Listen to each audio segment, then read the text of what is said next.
সরস্বতী পুজোর প্রায় 10-11 দিন পর এই ভিডিওটি আমি আপলোড করছি, কারণ এডিটিংয়ে বসা হয়নি, শরীর খারাপ ছিল তাই জন্য।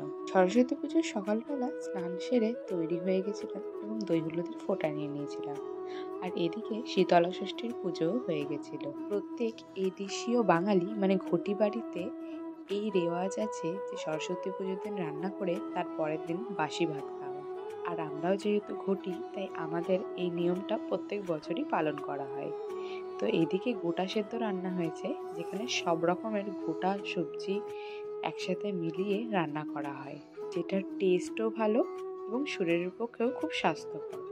এবং তারপরে মা ষষ্ঠীর জন্য এখানে কলা পাতার মধ্যে ভাত ও গোটা সেদ্ধ সাজিয়ে দেওয়া হয়েছে, তার সাথে ফুল দিয়ে ডেকোরেট করে দেওয়া হচ্ছে। আর আমার কাকিমা রান্না করেছিল আলু ভাজা, বেগুন ভাজা, পুঁই চচ্চড়ি, ডাল, বাঁধাকপির তরকারি, চাটনি আর মাছের ঝাল, তার সাথে মাছের তেল ভাজা। আর আমার মা যেহেতু অসুস্থ ছিল, আমিও অসুস্থ ছিলাম, তাই খুব একটা বেশি রান্না করতে পারিনি। শুধু আলু ভাজা, বেগুন ভাজা, শাক চচ্চড়ি, ডাল, গোটা সেদ্ধ আর মাছের ঝাল, এই ছিল আমাদের রান্না।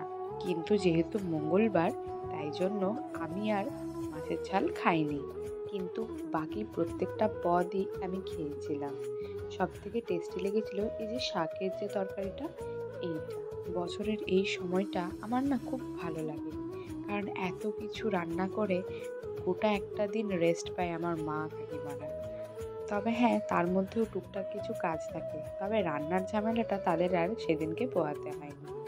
আর এদিকে আমার মা গোটা সেদ্ধ দিচ্ছিল আমাকে, আর আমি খেতে বসে পড়েছিলাম। এখানে আলু ভাজা, বেগুন ভাজা, ডাল, শাকের তরকারি আর গোটা সেদ্ধ।